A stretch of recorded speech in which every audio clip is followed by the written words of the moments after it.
Hello and welcome to another edition of the ProtoBalls podcast. I'm ProtoMet. I'm Barry. And I'm VeeJay. Okay. That sounded like you said something. And I'm VeeJay! It sounded like you said something other than V. V? Oh. No, with the inflection he had, I was instantly reminded because it just sounded similar to Ridge Racer. Ridge Racer! Yes, I am Ridge Racer. Remember that? It goes down as...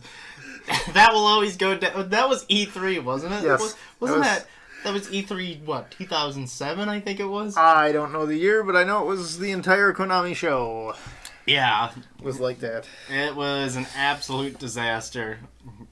Almost as... Actually, no. I think that might be worse than the Wii Music presentation. I don't know about that. Yeah, that one was kind of a disaster, too. Anyway, let's talk about Army of Darkness. Okay. Sure, 1992. Sam Raimi is back at it again with Bruce Campbell. As are we. The Bruce. Not to be confused with the Juice, who is finally dead. Hooray! Yeah, that's right. I said it. Fuck O.J. Simpson. I mean, I can't disagree with you. Well, we can't. I should clarify. We shouldn't be fucking O.J. Simpson because he'd just come back from the dead, kill us, get his DNA everywhere, and still get off with murder. Well, I mean, if he's got no soul, you have to acquit. Or something like that. Motherfucker. This is Chewbacca. What? You've never... Yeah, I've seen it. I've seen it. So far. Okay. I know Yes, what you're talking yes, about. Yes. Army of Darkness. Army of Darkness, yes. So, despite not even sharing the title, this is technically Evil Dead 3. Yes. And, Doesn't really feel like it, though. I mean, in some ways it does. In other ways, it's different. Yep. Produced by Robert Tappert once again, and I think around this time he was busy doing Xena Warrior Princess. Probably. Around this time, because I want to say that was... If Army of Darkness was 92, did you say? Yeah. I think Xena was like 95 at the earliest, so he... Yes, 95. So Okay. he was... So they were... So the idea was probably getting birthed around this time. Perhaps. Might have been inspired by... You also got to remember that Xena was a spin-off of Hercules. That's true. We don't talk about her. Yeah, but we don't talk about Kevin Sorbo. No, we don't talk about Kevin Sorbo. We can talk about Hercules all we want. Yeah, that was a great Disney movie. The disappointment. James Wood. The disappointment. Oh, we're not supposed to talk about him either. Oh, no! Kevin Sorbo's from Minnesota. That makes me sad. Oh, God! I learned something I didn't need to know. Yeah. That was the same day I also found out, oh, hey, John Madden's also from Minnesota. I keep forgetting that. That one's okay to know. Mm-hmm. I'm okay with that. John Madden's cool. Rest in peace. But, yeah, so this is the official third movie of the Evil Dead series. Bruce Campbell's back at it again. Mm-hmm. And just... Before we even start the review, the real question is, I know you asked this when we were watching Evil Dead 2 or Evil Dead 1. You were saying, how did Bruce Campbell not become a megastar in Hollywood?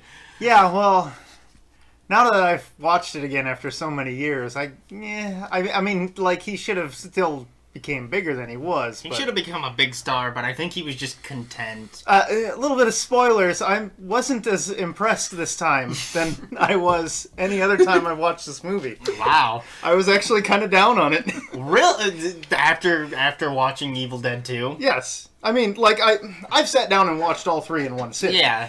And, like, that doesn't bother me. But, like, having the time to, like, analyze the first one and then analyze the second one and then watching the third one, it's like, like, my critic glasses are on now and I can see a lot of problems with this movie. No, maybe not necessarily problems, but more like Nitpicks. Yeah, nitpicks that are bigger than I would have expected them to be. Yeah. But yeah, we'll get to that. So this movie takes place immediately after the second movie. Yeah. But just ignoring how the second movie actually ended. Yeah, it's weird, bruh. So after a brief recap of the second movie in which they recast Linda again for the third time. Ash gets pulled through a time warp into medieval times and gets captured by a bunch of knights who believe him to be working for some guy named Duke Henry. Henry the Red, as he's called, who is like Scottish or some shit. I don't know. It's medieval times. It's medieval times. Who cares? Yeah, who cares? But yeah, so immediately this is we get into like the Ash everybody knows and loves, because he's immediately a smart aleck asshole. Because Henry the Red goes, yeah, I'm Henry the Red. And he's just like, well, hello, Mr. Fucking Fancy Pants. There's so many good lines. Like, as great as Evil Dead 2's dialogue is, and the amount of one-liners in this movie are just off the chain. Absolutely. That is probably the strongest thing about this movie, is how quotable it is. You ain't ruling but two things, Jack and shit, and Jack left town. But yeah, so they've been captured, they've been brought to this castle. Who the fuck knows?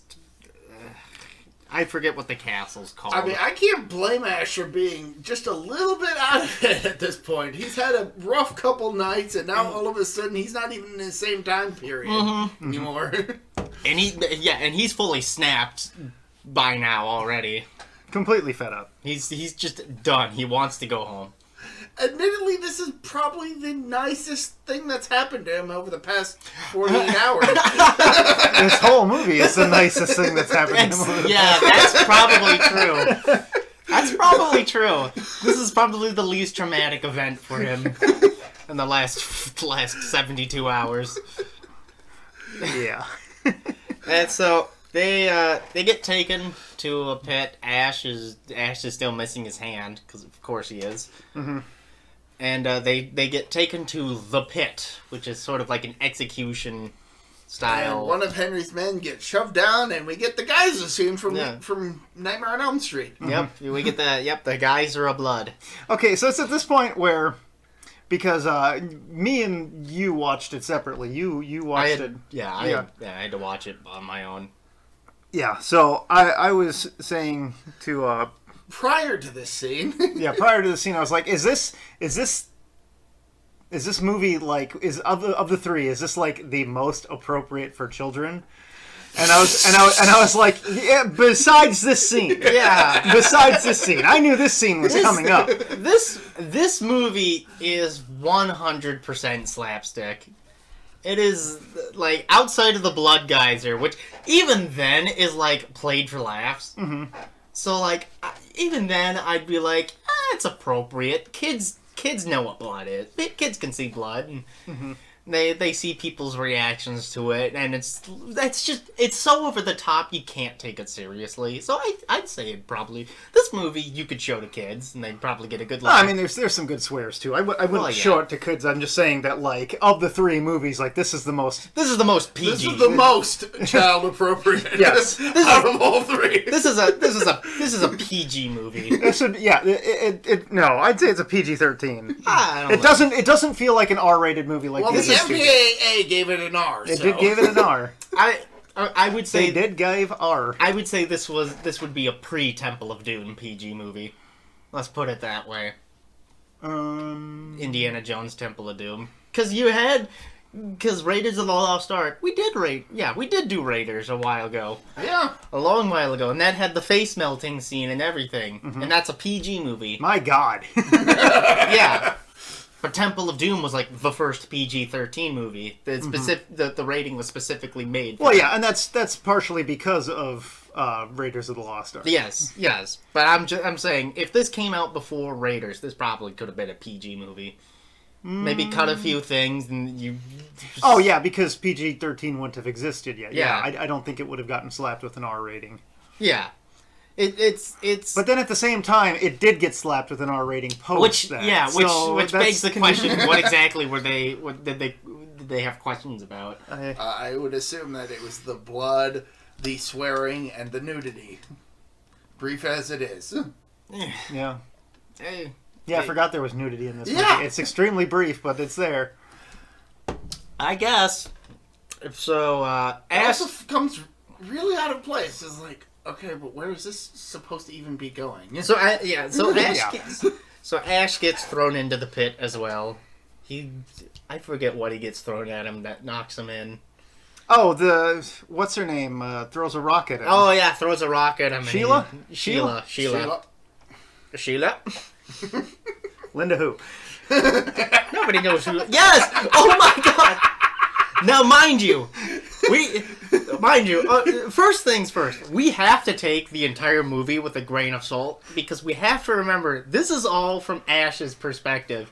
So he could be fucking lying about this entire thing. Oh yeah, that's right. There's a framing device. At the very, very beginning of the movie, even before the recap of the second movie, we get a scene of Ash who's basically telling this story Yes! to a coworker at S-Mart. So this is from Ash's point of view, which honestly we've learned we can't really trust because he's not exactly the most what's the term? He's an unreliable narrator. He's an unreliable narrator.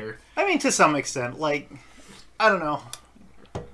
What happens probably happens, but not in the way that he's telling it happened. Perhaps. So, like, for example, you get the scenes where Ash is being all brave and cool and shit, and it's probably that the reality is less like how he's telling it, and he was more pissing his pants. So, it's... with that underneath, that actually makes the movie a lot better, because we're not supposed to trust Ash's word on this. I don't think it matters one way or another whether you're trusting Ash's word or not. Right. The story is essentially the same regardless. I mean, Yeah. let's face it. Everybody else who could be telling the story is dead already. It's not like Exactly. Yeah, Exactly. That's point. true. That is true. They are dead once Ash gets back. So Ash gets thrown into the pit, and we get a pretty decent fight. It's a pretty decent walk and brawl, as they say. As Ash is desperately trying to not be killed by the deadite that's Yep. down there. Yep. Mm-hmm. And the wise old wizard, I don't know his name. The wise man. Wise man. That's his name. That's his I think he's just referred to as Old wise man? old wise man. Oh, no, it's old man. Old man. Like Gary Old Man? Old man. You're not saying it right. Old man. Like Gary Old Man. Arthur's wise man is what he's called. Okay. Could you imagine if Gary Oldman just showed up as a cameo? I've always wondered this. Is this Arthur the King Arthur? I mean, 'cause he he's doesn't a king. he who do- happens he to be doesn't- named Arthur. No, but- doesn't have a round table or He's anything. not- There's no well- allusions to the fact that he's... Well, first things first, he's not a king, he's just a lord. Oh, okay. So he's Lord Arthur. Okay, just like the other one's Duke Henry. He's Yes. not a king either. Who is supposed to be King Arthur. It's very thinly veiled. He's supposed to be King Arthur, but he's called Lord Arthur. Because it wouldn't make any fucking sense Yeah, for there to be a King Arthur. Yeah, it's kind of a weird conceit that they do. Yeah, it's the fantasy alternate timeline. But, yeah, so the wise man throws down Ash's chainsaw, and we get a dramatic shot of him attaching his stump to the chainsaw. mind you, he killed one Deadite, and then another one showed up, Yeah. and he... And there's like a wall of spikes. There's a wall of spikes closing, because Lord Arthur's like, no, I can't let him win! Kill them both! Ash eventually crawls out. And, yeah, he's... But not before dispatching the deadite he's fighting. Well, the spikes do the job of... the spikes do dispatching the dead. job, supposedly, He allegedly. helped. I guess. And, If anything, he just kept the deadite from getting out, too. yes. So they say.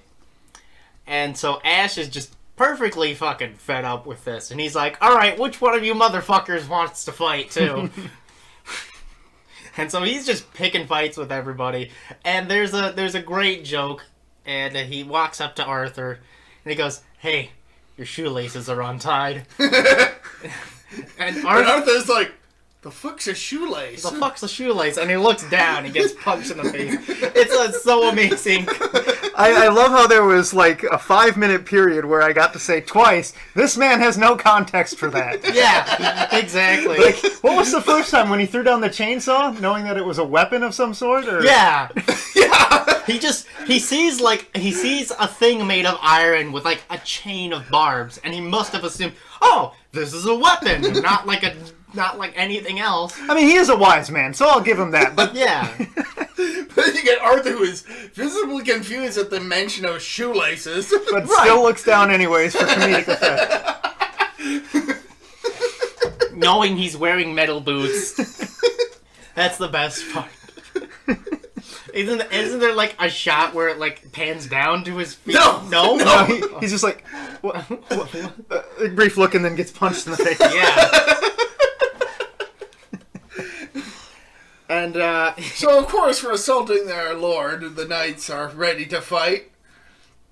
And then Ash whips out his shotgun and shoots a sword. yeah. Which bugged me to no end on this watch. Admittedly- Because unless there was like a deleted scene or something, Ash never got his shotgun back. No, yeah, I don't know. Every single scene preceding this, he has the holster, but there's no shotgun in it. Yeah, So unless the wise man just gave it to him off screen or something. I'm sure that's yeah. Again, unreliable narrator. And then he begins harassing the crowd. Listen, you primitive screwheads! This is a shotgun. This is my boomstick. This is my boomstick. Here's where you can. Boomstick! Here's where you get it. S-Smart. Shop smart. Shop S-Smart. And he's going into full detail about like it's got a carbon nickel stock. This baby came all the way from Grand Rapids, Michigan. They'd have no context for that either. So my question is, who wants to fight? Do you want to fight? Yeah. Do you want to fight? You look like you want to fight. And then and then he immediately turns around, and as it turns out, the Deadite Had been crawling out of the pit, and he just shot it dead. just shot him dead. Right back into the pit. And And this is the point where the crowd like turns and is like, "Oh, this is a face. He's not a heel. He's a face. he's a face. Oh my god! I know what that. We'll get to that in recommendations. All right. Have you seen it yet? I don't know what you're talking about. Okay, we'll get there. Okay. Have you seen the thing of the mania? No, I don't. Anyway, moving along. You gotta. Okay, whatever. You gotta. Anyways, Yeah. all right. So we skip to a scene where he's Ashley- kind of lounging around, and he's got like these 3 or 4 women who are Don't forget like, feeding food and stuff. he also released Henry the Red. Yes. And he's got Oh yeah, he's Yep. like, yeah, no, you get the fuck out Get of the here. fuck out of here and fucking leave. Okay.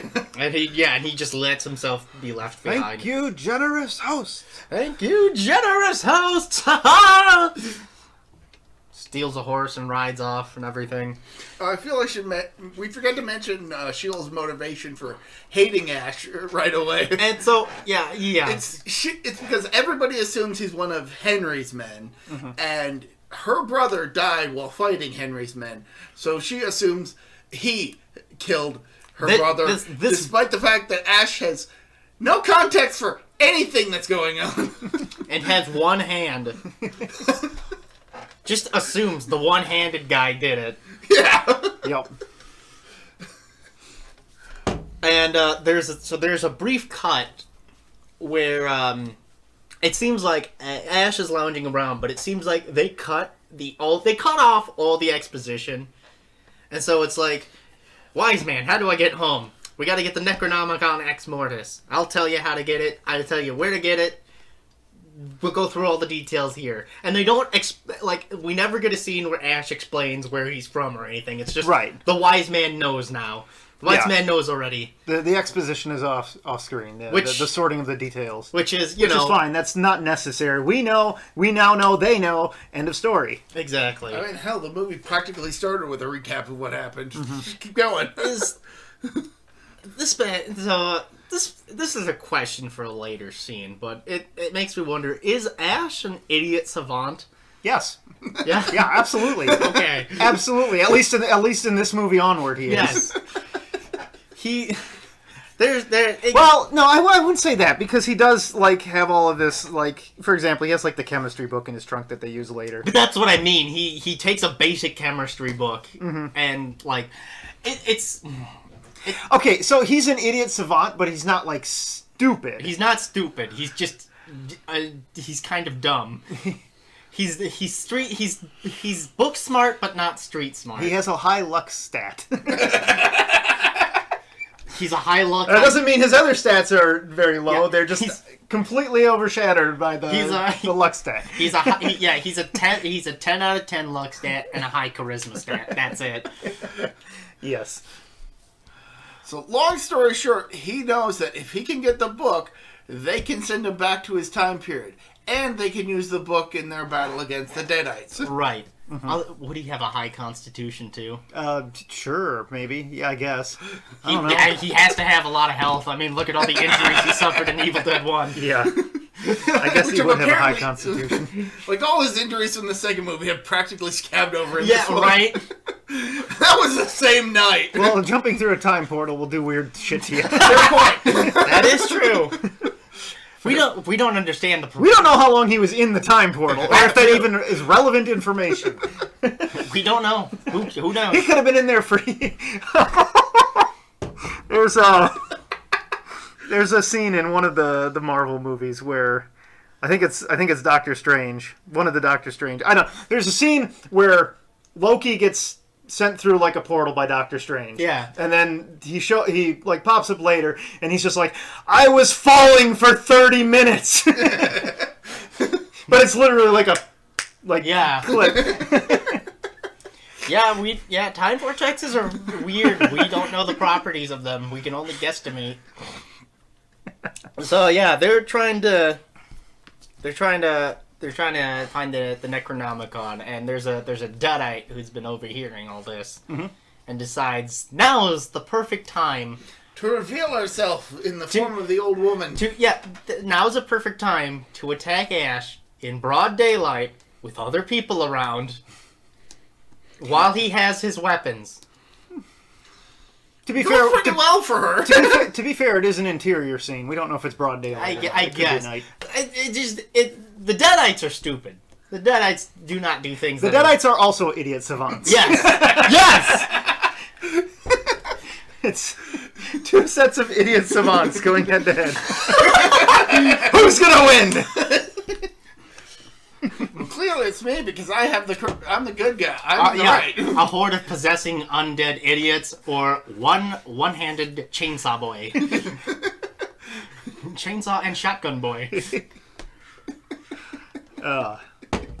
So yeah, there's a great part where the Deadite falls over and pretends to play dead and everything, and there's a guy who's about to reach over, and this is from Evil Dead 2. Ash knows his lesson. He's like, no, she's faking. He's like, no. She's faking it. Get an axe. Get an axe. It's a trick. Get an axe. Or something like that. Yep. And, she eventually gets defeated, and then Sheila shows up later on. And, God, that moves way too quickly, but it makes sense, because it's Ash. And Sheila's just like, I fucking hate you. But I love you. But I love you. Make love. First you want to kill me, now you want to kiss me. Yeah. And this is after Ash gets a new robot hand. Yes. Yes. In preparing for his quest, they build him a new robot hand. Because he grabs... a medieval robot hand. He grabs the chemistry set from the Well, this is... He doesn't grab the chemistry book until later. Oh. No, he grabs the chemistry book. Nope, because he uses that to build like the bombs and stuff that they use for the so he just makes it off memory. Yeah, well, he works with the blacksmith. Obviously, the blacksmith is aside from the wise man and Arthur, blacksmith guy who he doesn't have a whole lot of screen time, but every scene he's in, he like eats the scenery. I love. Without even trying either. He's got a 10 in charisma. That guy. I was going to mention because there's the scene where Ash grabs the metal goblet and crushes it with the hand, and you see the blacksmith in the background go along with Sheila. yeah, just fawning over it. He's just like, oh. He is hands down my favorite character in this movie. Yes, he's amazing. my favorite secondary character. He's my favorite. He's my favorite NPC. Yes. And so yeah, Ash is ready to set off on the quests and the what movie is that from? I can't remember. Oh, the password for the Necronomicon? Yeah, Latu Barata Nicto? It's The Day the Earth Stood Still. The Day the Earth Stood Still. I was gonna say something Planet 9 or whatever. What is that movie now? Something Planet 9. Why can't I think of it? Planet 9 from outer space. Planet 9 from outer space. Yes. That's okay. Yeah. Completely different. I got that all mixed up. Day the Earth Stood Still is actually regarded as a good movie. Yes. Yes. Well, to be fair, Plan 9 is considered so bad it's good. Right, Sure. but Day the Earth Stood Still is considered a good movie without the caveat of being so bad. Right. I guess. Yeah. Yeah, it was. Yeah, those 50 movies are fucking weird. Did Universal put that movie out? Yes. Yes. I feel like they would have had to in order to make that reference. Yes. Either that or it was in public domain by that point. I'm not sure. I don't think it's in public domain even now. But I don't know.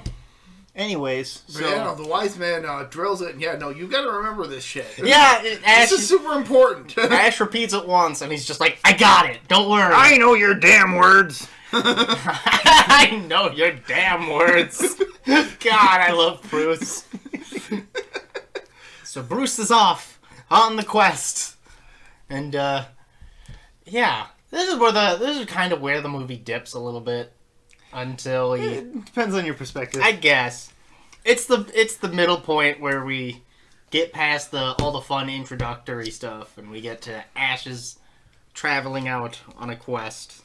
So he decides to take a rest at an abandoned windmill. He gets chased. He gets chased to the windmill. He gets chased into the windmill. He gets chased by the unseen evil dead. Yeah, if I remember, what was it? He was riding his horse, and then his horse dies or something. No, the horse survives the entire trip. Oh. Surprisingly. Oh, okay. You'd think they would have did something with the horse, but they didn't. They didn't. He falls off the horse, but somehow gets the horse back or finds another horse. Or something. I guess, yeah. Because the evil dead goes and chases him, and he escapes into a windmill, which is haunted. A haunted windmill. Oh no. And, spooky ghosts. Right. He, Ash is scared pissless. Yeah. And, he eventually runs into a mirror.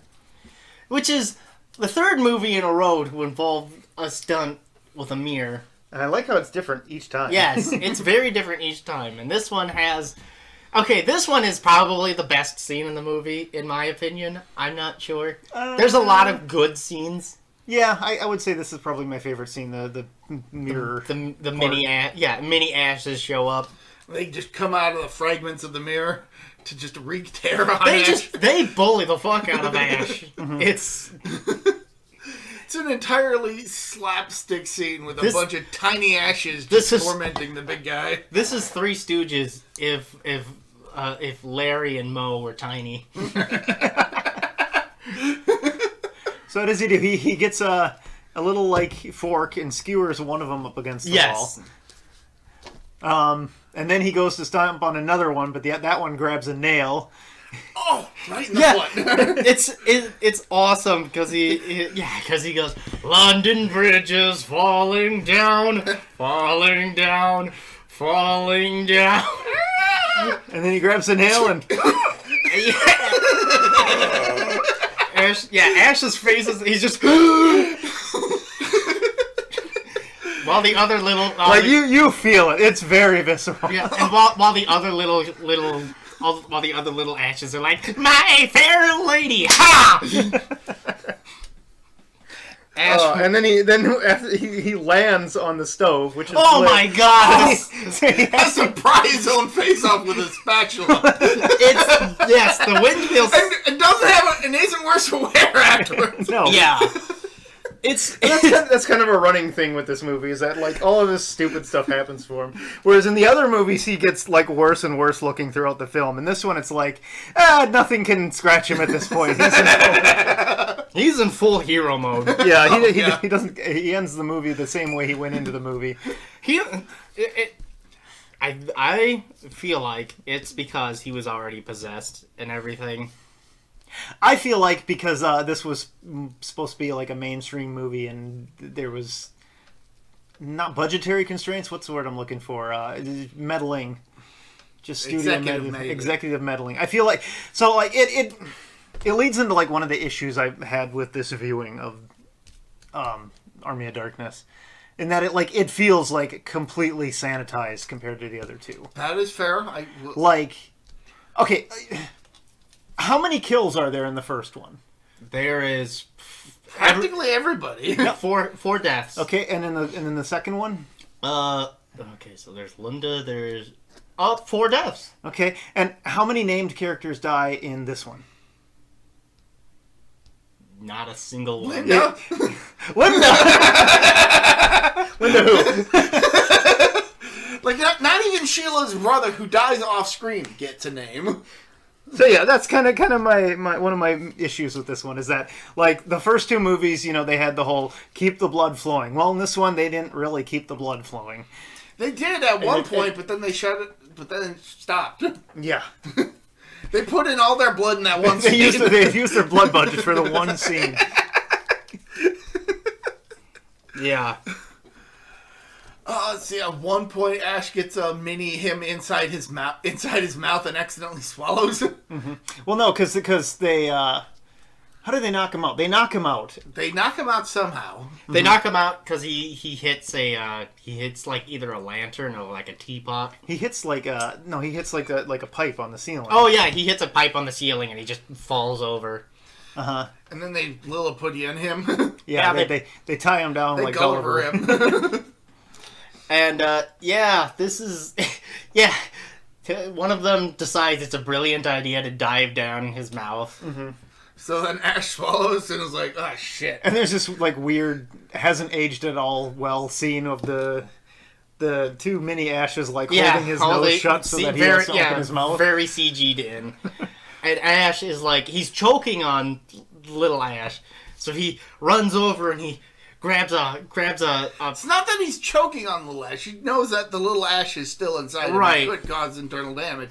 So he grabs a piping hot teapot full of hot water. Mm-hmm. and just pours it down his gullet. Oh.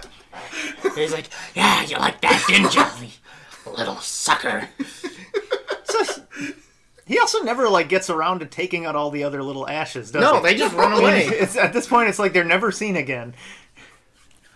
Because he's got bigger problems now. Yeah, he's got bigger problems. The eye growing out of his shoulder. And so he caught a case of the G. Yep. Oof. That's rough. I understood that reference. I'm not going to explain it. Nope, no context. If you know, you know. No context. But I guess the best way to explain this scene is that this is the scene in which evil Ash gets expelled from within Ash. Yes, because as he just randomly starts growing a second him out of him. We get the iconic one of the two-headed Ash. The iconic two-headed Ash scene where he's running into the pale moonlight and does a wolf scream, a wolf howl, and everything. Mm-hmm. And they eventually do split apart, and this is the Ash that had possessed Ash in the second movie. That does get explained. Yeah. That's what I was working with. Yes. All right, so here's another continuity error. Okay, so from Ash's perspective, good Ash is on the left, evil Ash on the right, correct? Right. Evil Ash has the Iron Hand. Yep. Except when he does it. Except after they split, at which point good Ash has the Iron Hand, and evil Ash has two perfectly normal hands. Yep. That doesn't make sense. It do be that way. It should be the other way around. But whatever. Gotta keep continuity. It falls just slightly out of line of all the other weird stuff that happens in the other two movies that can't really be explained. Because, well, yeah, he could just be, they like fucking with him, and they purposely gave him the bad hand. I don't know. And this is one of those scenes that has gone down. People love this scene. It is a good scene. People love the scene to death, unless it's unless it's the edited one, the edited for TV version, which is notoriously just awful, bad. It fucks up Ash's character a little bit. Okay, so how does it go normally? So there the whole scene is, there's bad Ash fucking punching out good Ash's lights. Ash shoots him, and then he says the line, "Good, bad, I'm the guy with the gun," right? In the TV version, I believe they edited the line to be, "I'm not that good," which is just kind of fucking lame. I mean, the other line's certainly more iconic. I don't really see how it wrecks Ash's character. Well, it's because, I guess... Other than the fact that he's acknowledging that he's a piece of shit. Right. Which he pretty much never does. Exactly. Which is what people's problem with it is. Because they don't want Ash to admit he's a bad guy, even though he 100% is. I mean, not evil, but he's certainly not a saint. Yeah. Ash is not... Yeah, At least not by this point. Ash is not evil, but he is 100% a selfish coward. Oh, hell yeah.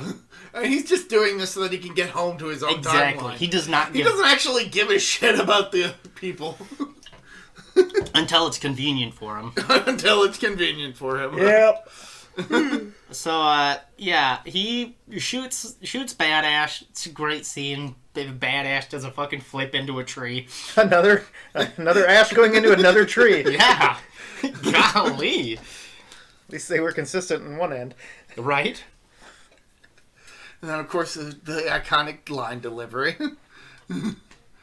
Yep. And then he's burying him, and... After dismembering him. Yep, after dismembering him, because that's what she does to a Deadite. And then the evil Ash is, because it's just a talking head, is giving his spiel of like, oh, there's no way you can win. Just kind of... Hey, you could never hope on your face. Yeah, you could never hope to defeat us with the Necronomicon. Yep. Or something along those lines. Or even with the Necronomicon, you could never hope to... Yeah.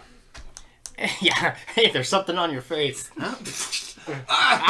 Damn you! Damn you! Is that Ash playing evil Ash as well? No. And you mean Bruce Campbell playing evil Ash? Yes. No. We actually looked this up when we were watching the movie because I had the same question. Really? It is, damn it. I can't Bob remember. Mosley? Yeah, that sounds right. Bill Mosley? Bill Mosley. Bill Mosley. I knew it was a B word. Yeah. Yeah. Oh, yeah. Bill Mosley. Holy shit. Mm-hmm. Goddamn. Chop Top himself. Yup. Wow, that's amazing. That's cool. All right. Pretty neat. That's cool. That's cool. Sorry, that's really cool. I really like Bill Mosley. Yeah, Bill Mosley's rules.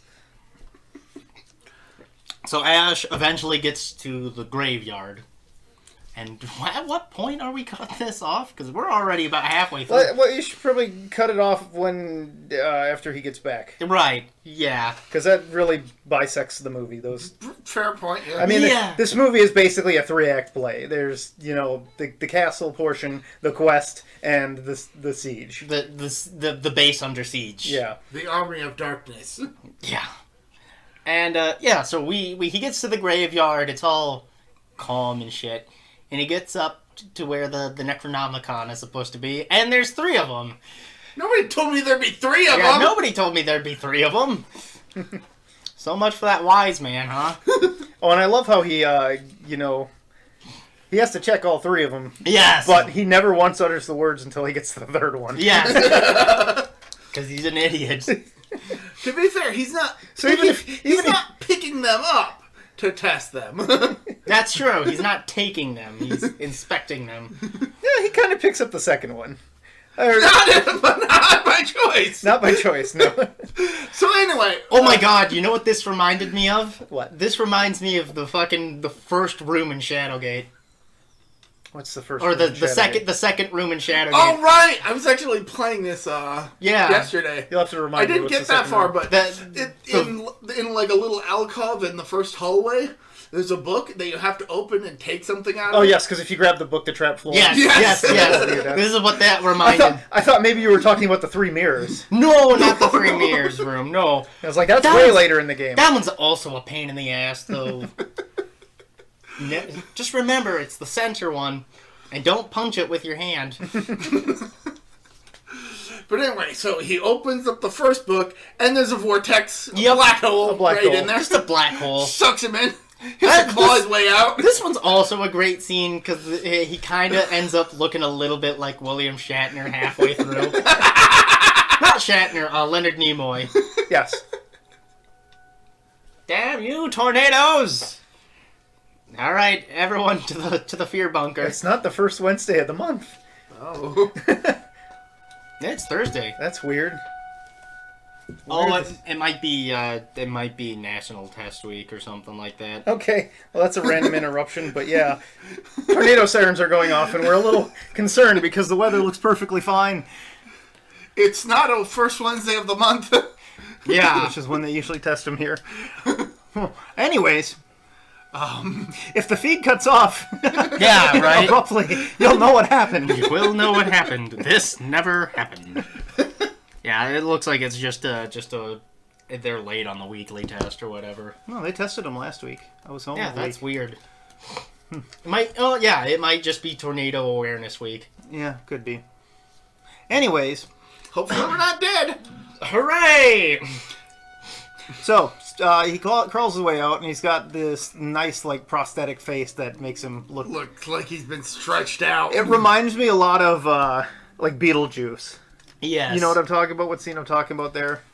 I Were can't they, like- recall anything specific, but sure. Yeah, I go haven't with seen it. Beetlejuice in years, dude. Yeah, neither have I.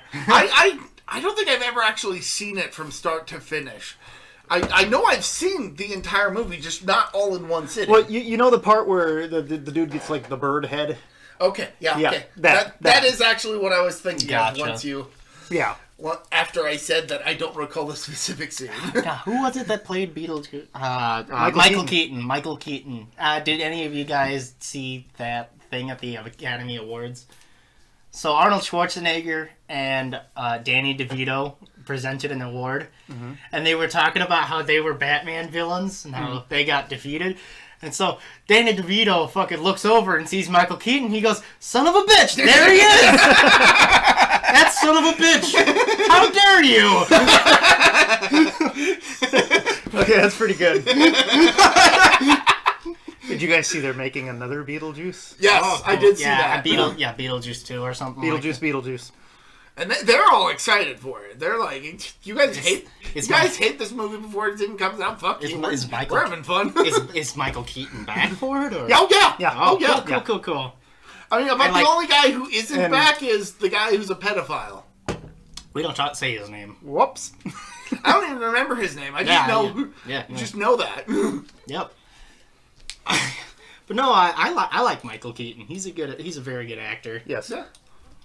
But sorry, I just had to mention that. We got way off topic. We got way off topic. But So second book. So second book, he He just like, reaches over to grab it and it bites him. so yeah. But the thing is, he goes over to reach the third one, but then he's like, no, it's always the second one. Well, first he goes to grab the second one. He's like, I better not. And then he goes to the third one. And he's like, oh, you're trying to trick me. It's definitely the second one. Yep, and then Ah, son of a bitch! he fidgets with it after a while. Yeah, good scene, good physical Fidget comedy. is not quite the word I'd go for since it's biting his hand. Well, this is a fidget. Fidget is what you do when you're bored. Flailing is what you do when somebody's biting your hand. Hey, how about Flailing sounds more correct here. hey, how about fidget this? Go away! motherfucker? Go away, evil hand! Yeah, go fuck yourself. Yeah. So he goes to grab the third book, and he's like, right, the words. I'm dumb. I'm stupid. Platu, Barata, Fuck. neighbor. Necktie? Nickel? Nipple? Damn it! No, it's an N-word. Then he does this whole thing where he looks around and he's like, "Is there anybody around? Is there anybody around?" Klaatu, Barata. And he looks again. He's like, all right. Okay, I said the words. All right. Grabs a book.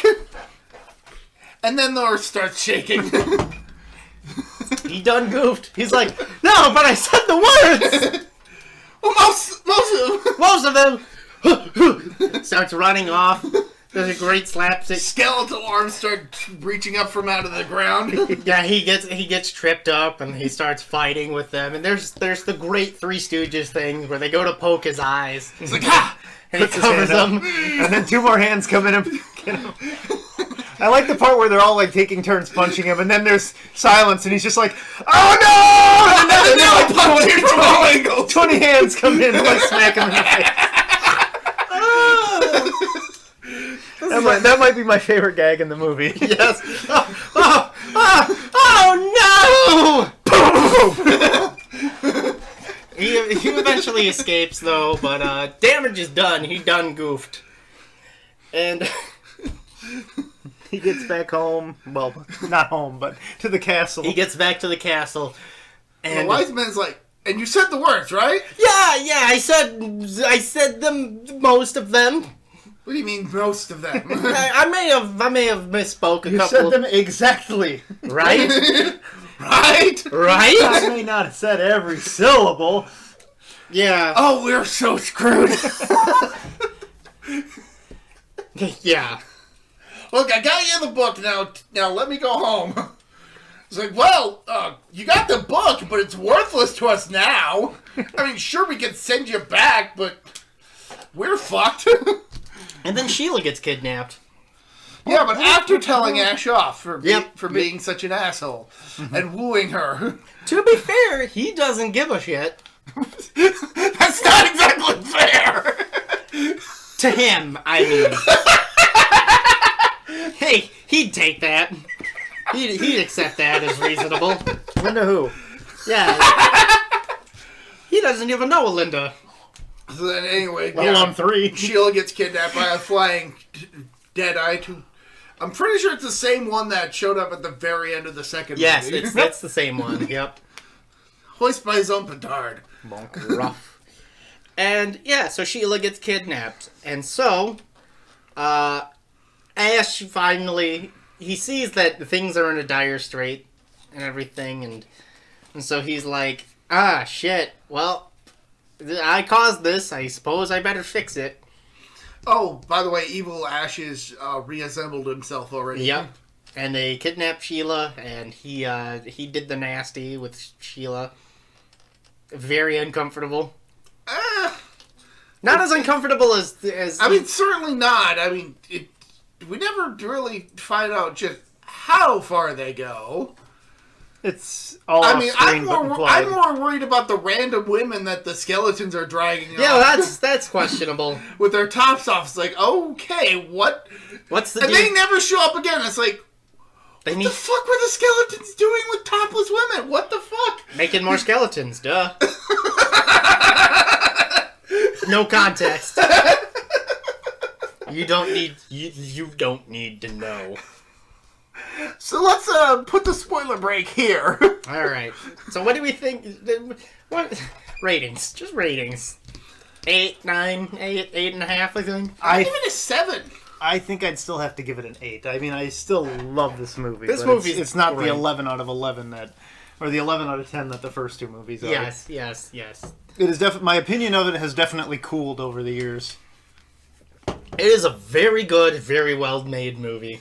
I will admit that this was the first movie of this series that I actually saw. Same here. So it actually took me a long while to actually get around to this rewatch. Well, and part of that is because it was the one that they would show on TV. Yes. You wouldn't see the other two on TV because... right. I mean, unless it was specifically like around Halloween or something. Yeah, unless it was like TNT and you had what's his name on fucking Joe Bob Briggs? Yeah, Joe Bob Briggs, who would occasionally show it off, very heavily censored, and he would fucking go to town on TNT. Monster Vision? I Yeah, think? Monster Vision, and he would go to town over the censors on that. It's like, dude, it's a fucking horror movie. We know what we're watching. Why do you gotta censor all the fucking blood, guys? What the fuck's the matter with you? I think he did that for Friday the 13th too, because there was a little bit of nudity in that one, if I remember. It's been a while, and he was just nudity. like, bro, it's a murder movie with tits. Who cares? Just show it. What are the kids gonna do? Find out that women have breasts? How dare you reveal that ancient secret? And he'd rate them all. What? And I can't remember what he'd rate every movie. He'd rate them like 8 out of 10 or something like that. Lots of not enough water. Not enough water. Too much water? Too much water. That's right. Not enough water. Too much water and not enough water. I think this would have been a 9 out of 10 if there was more water. Well, it is mostly a desert. I mean, Alright, so I said 7. He said 8. What do you... I said like 8.5. Okay. 8.5. It's in that range. It's a very good movie. Oh, yeah. it's definitely worth watching, especially if you've seen the other two. Not a top 100, that's for sure. Yeah. It is a very serviceable early 90s action movie. I can definitely say that when compared to the first two movies, Right. it is a step down. And mind you, this 92 was like the year of sequels. It was crazy. Because 92 also had Terminator 2, I think. Had Army of Darkness. I'm trying to think. 92 was actually a really good year for movies. And we were actually discussing this on the ride home afterwards. You were trying to come up with the right phrasing for how you felt about this movie, and I came up with it for you. Diminishing returns.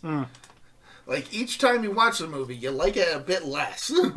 Yeah, that's true. Diminishing returns. Use a dimension returns. Dimension? No, he said diminishing. No, I heard dimension. Well, there's something wrong with your ears, then. I guess. We'll find out on the Maybe your replay. ears have dimension. Brain Dead also came out. Dead Alive came out in 92. Yeah. Last of the Mohicans. Yeah, I'm going to get you guys to do that one. Oh my god, I would love... Never in a bajillion years. Wink, wink. Wink, wink, Yeah. nudge, nudge. Nudge, nudge. Candyman also came out that year. Really? Candyman? Candyman, yeah. Oh, Candyman. Candyman was Okay. that early on in the Yep. 90s? Holy Dracula. cow. Wow. Bram Stoker's Dracula. Huh. Another Uh, movie I haven't seen. yeah. I didn't find out about Candyman until I was in like high school. Yeah. Unforgiven, A Few Good Men, Scent of a Woman, which is a really good movie, by the way. But it's not a horror movie, so Not why a bother? horror, not a horror movie. Yeah, we only do horror movies on this show. Oh Except my, we don't. At least I only do horror movies on this show. oh my god. Evil Dead Batman Returns, would that be a horror movie? A horrible movie? I wouldn't I- say Oh, that horror. one was a, That's that one of the was good ones. one. I like that one that. was one of the good ones. I like that one. My Cousin Vinny came out in 92. Oh, that one is a good one. Hellraiser 3. Oh. I don't even remember what happened in that one. No, we don't talk about it. Fern. Until we do. Oh my god, Fern Gully came out that year. Robin Williams' first animated movie. Yeah. Yeah. On the one that he didn't get fucked over by Disney on. Yep. Because he didn't work with Disney and he never... Anybody who doesn't know that story, long story short, Robin Williams said he'd do... He'd do the movie so long as they didn't use his acting to promote the movie. Which they totally fucking did. Yes. And so in exchange, they gave him a Picasso. Yeah. What? Yeah! They gave him a Picasso painting as like an apology. And he was just... Like, we're sorry for doing the exact thing that you told us not to do. Yeah, and so he... he vowed just to never work with Disney again or whatever it was. He was like so mad Yeah. about it. He refused to work with Disney again. It's a really interesting story. Yeah. It's kind of funny when you consider that his character is one of the most memorable parts of that entire movie. Yes. Like For all the right reasons. not to defend a giant mega corporation, but there really was no other way they could market that movie. Right. And then after that they had Dan Castellaneta do the voice Yep. for the TV movies, and he does a very good job too. TV movies and the TV shows. TV movie and the TV shows. Actually, I don't think there were any TV movies. Yes, I think there was straight to... Straight to DVD, well, but yeah. straight to video. VHS. Straight to video, yeah. Whatever it would have been. Direct to video. That's it. It's the rough equivalent of a Yes. TV movie. Yes, basically. By the way, those Aladdin movies are actually really good. They are.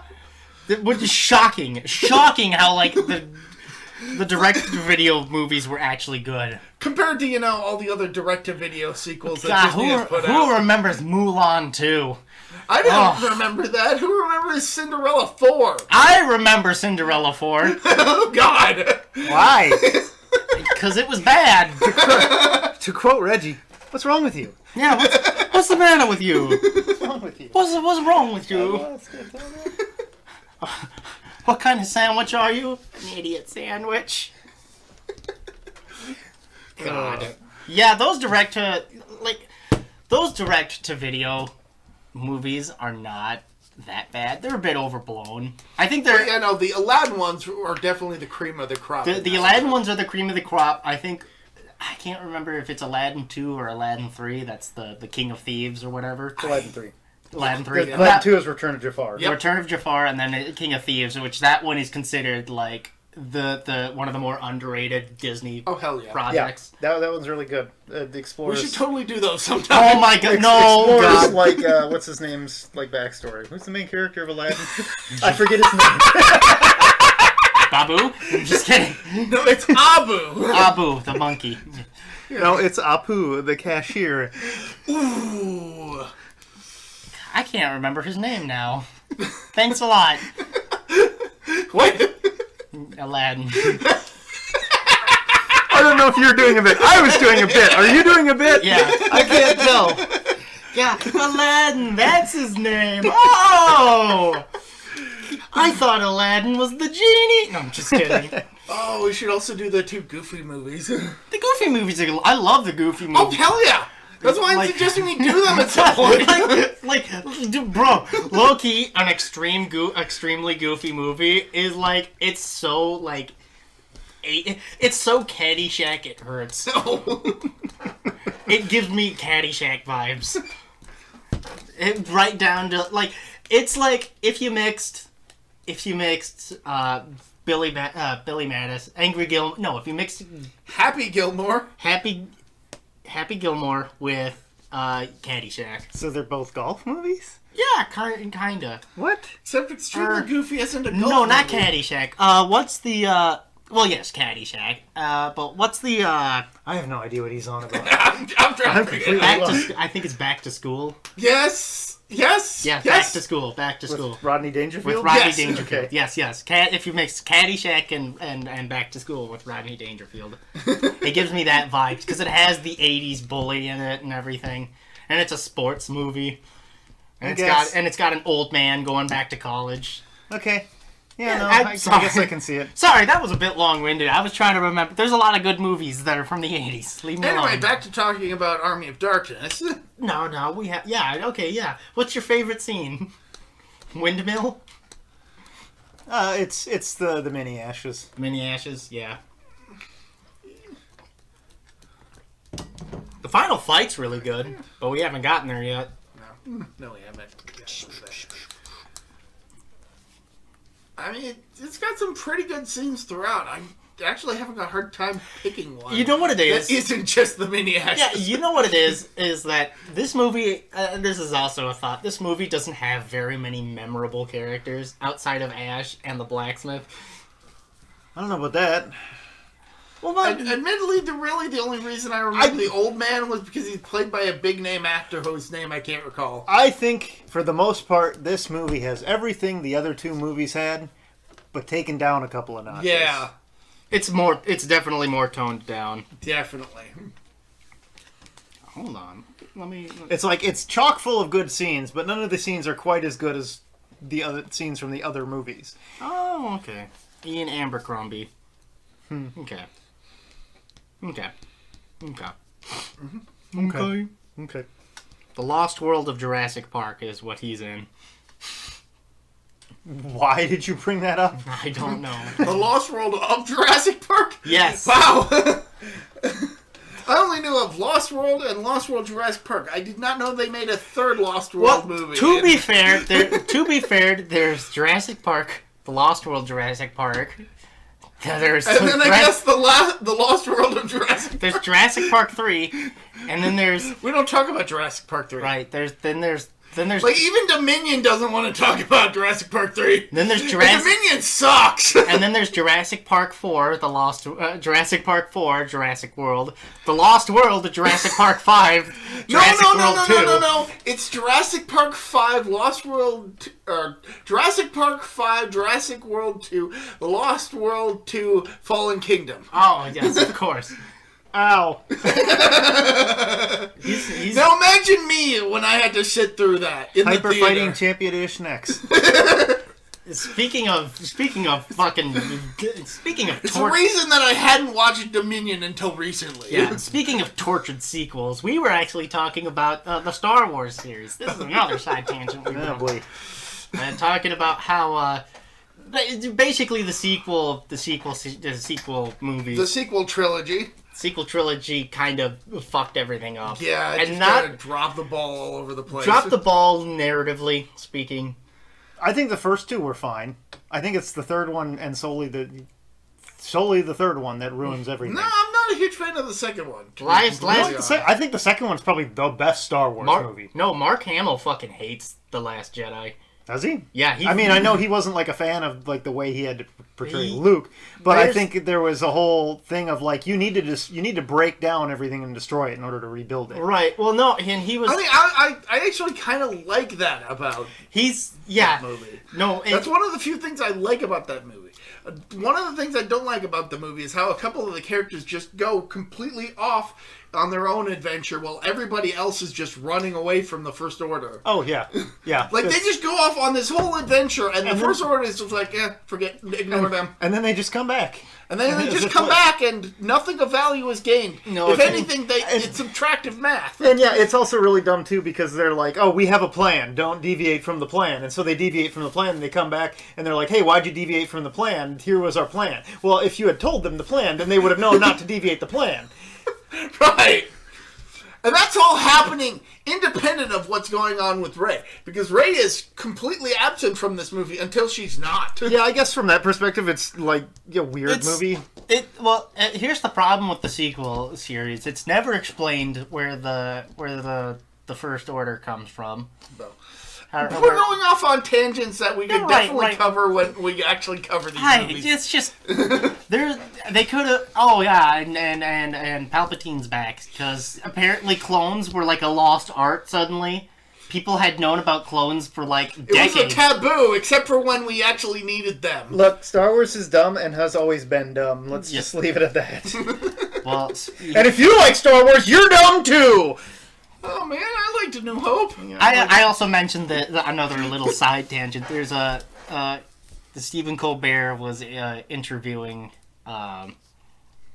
what's his name? The creator of Star Wars. George Lucas? George Lucas. Dude, when you have to remember a bunch of names, you forget it sometimes, alright? Dude, my name is like half of his name. I can't even remember the main character of Aladdin. So yeah. Yeah, see, look at this guy. We're off on such a side tangent. What were we even talking about to begin with? Hold on, let me finish this probably Godzilla or some shit. Yeah. Yeah, that sounds about right. We were talking about Army of Darkness, but... Yeah, I know. Shocking. But let me finish this story. So George Lucas was being interviewed by Stephen Colbert, and Stephen Colbert asked like a stupid question that apparently Lucas had been asked like a million times.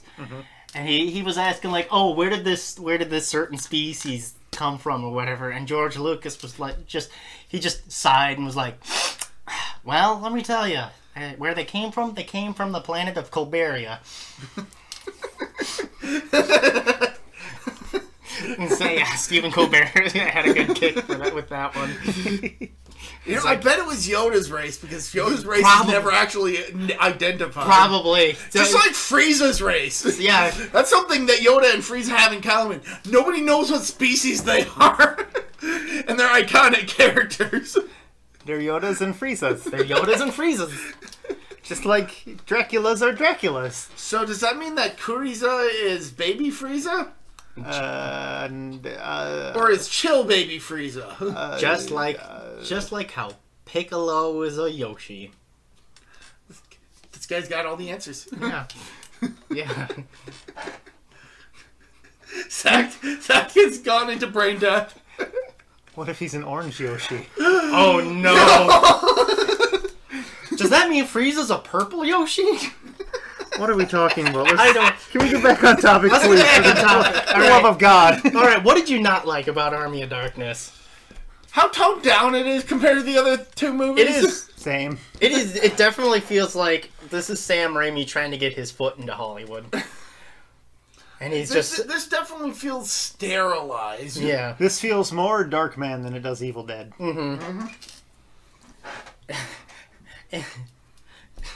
Which is not necessarily a knock at Dark. Which It's just a different tone. And so speaking of like Darkman and Army of Darkness and all his other movies, which would you consider like his most high profile?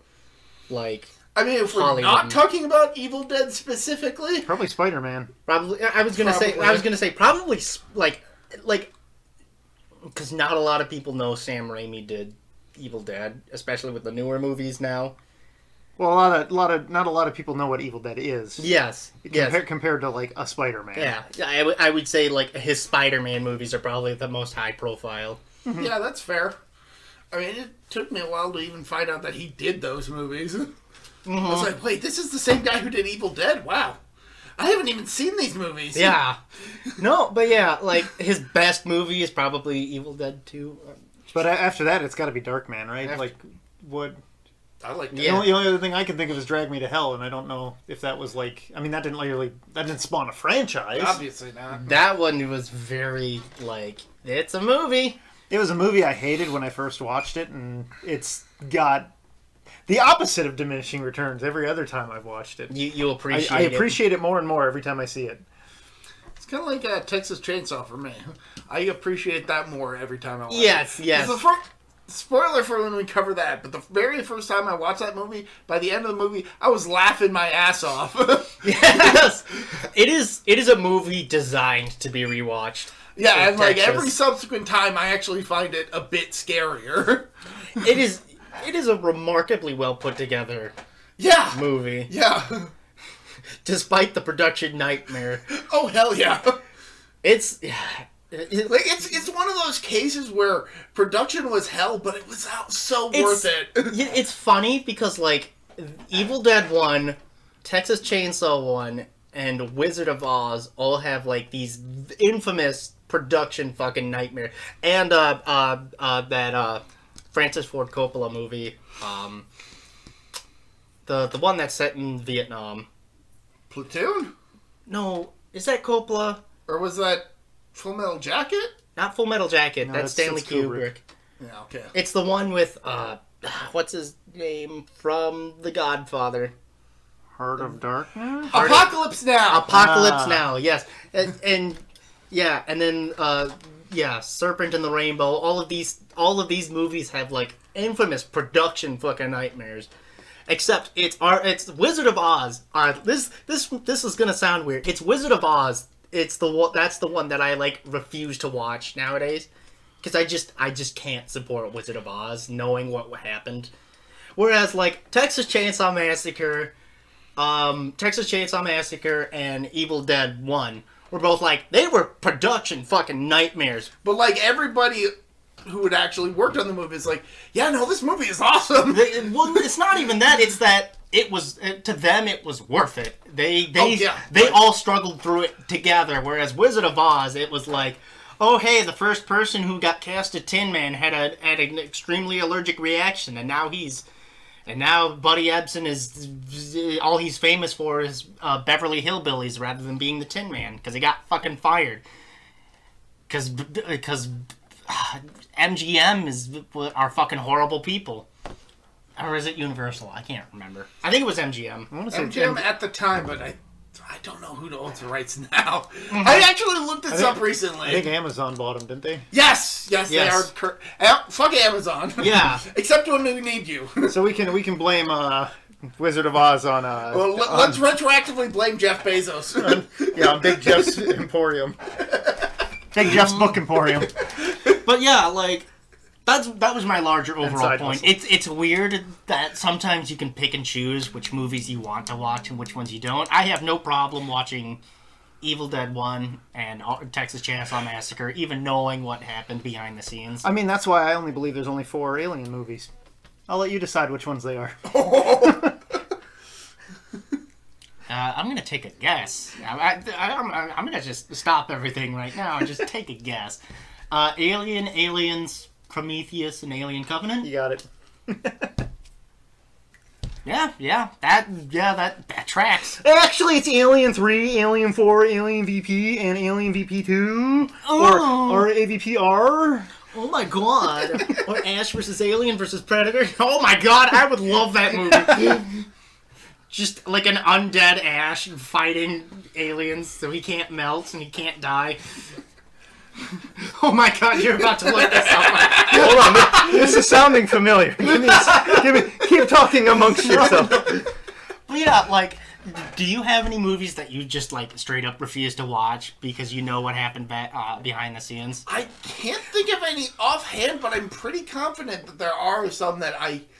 Twilight Zone. Oh, yep, Twilight Zone. Absolutely, Twilight Zone is one of those where I recommend everybody never watch it. Do not give any support to John Landis. Was he the only one that did direct? He was the only director on that, because I thought that was one that was like they had like a few directors and each did like part of the anthology. He was the only director. Okay, like, I don't know all the details. He wasn't just the director. I think he was not just the director. He was also the producer. I just think it's amazing he had a career in Hollywood after he decapitated a child. Yeah. Moving on. And Steven Spielberg still hates him. Does not want to associate with him at all. Steven Spielberg still works in Hollywood. Think about that. Steven Spielberg has had such a long career. Well, he's mostly doing passion projects at this point. Well, yes, of course. And the Transformers movies. Movies. Admittedly, he's just the executive producer on, but right. Still. Oh, God. Fuck The Last Night. That movie was terrible. Steven Spielberg did the pilot episode of, he did the pilot episode of Columbo. Yeah, that actually tracks. Yeah, I know that a bunch of big names worked on that. Because I started watching Columbo and I was like, "Holy shit, Steven Spielberg did it! Wow, no wonder why it's so good." I know I've already recommended it before, but I have been watching Tales from the Dark Side that also has some big names attached to that, other than just George Romero as executive producer. Right. But speaking of recommendations, well, since we talked about it earlier, I'm going to not recommend The Day the Earth Stood Still, but I'm going to instead recommend Giant Robo, the animation, The Day the Earth Stood Still. It's thematically similar. It is based on the Giant Robo series from the 1960s, which started as a manga by... I'm trying to remember his name. He also created Tetsuji 28. Mitsuru Yokoyama. Okay. And it was soon after adapted into a live action series that got a US release under the title Johnny Sacco and His Giant Robot. Or His Flying Robot. Yeah.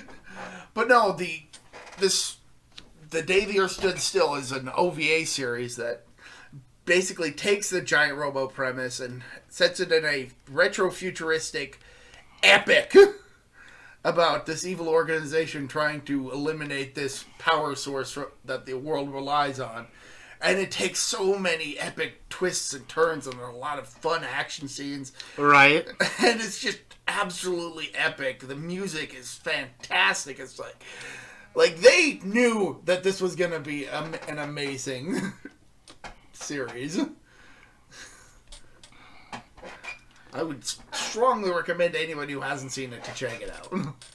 Okay. You heard it here first. Unless you've heard of it before. Oh, we're at recommendations already, are we? Yes. Were you not paying attention? No, I zoned out 2 seconds ago. Well, now you have to give your recommendation. WrestleMania. What's that? Never heard of it. I don't know. Bro, dude, I took this last weekend off for WrestleMania, and it was 100% worth it. Let me tell you. All right, so give me the recap. Okay, so... You have 5 seconds. Oh, damn. So, night one was kind of a... night one was okay. And time. Nice.